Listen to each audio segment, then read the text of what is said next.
Mr. Speaker. First, I want to thank my colleague for his speech, but most of all, I want to thank him for his service to our country.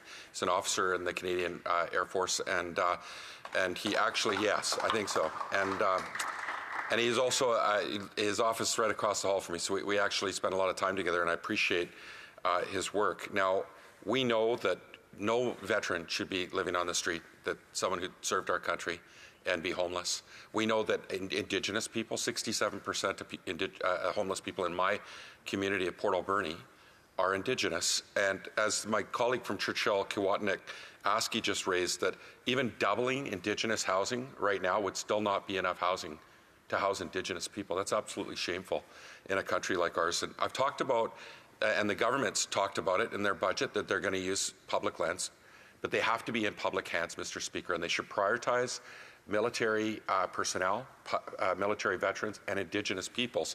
And I asked this question earlier, and a Conservative colleague said, well, we're waiting until our platform gets rolled out in the next election. Mr. Speaker, I get stuff done here all the time. I'm not waiting for the next election to get things done. I think we can work together now. I don't think we can wait till an election next year. And I'm putting my hand out, Mr. Speaker, and olive branch to my colleague in the hopes that he'll work with me to put pressure on the government to do the right thing when it comes to public lands and get our priorities in order. Will my colleague accept that olive branch instead of waiting till an election's called? From Moose Jaw Lake, Senator Lanigan. You know what, I'd like to acknowledge my colleague from across the hallway. You know, we've had some great chats walking to our offices. I don't think we've ever shared a coffee or a donut, but that can happen.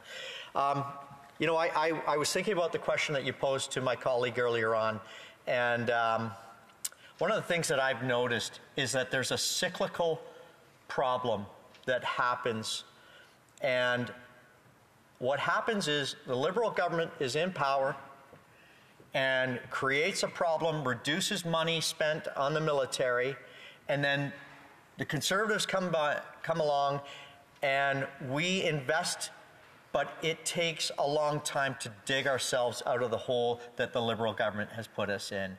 And so I would ask my colleague to recognize that Conservatives have always put the military first, that we care about those personnel, and that we care about the defense of our country, and that when we get in power, we will deliver on the promises we're making right now.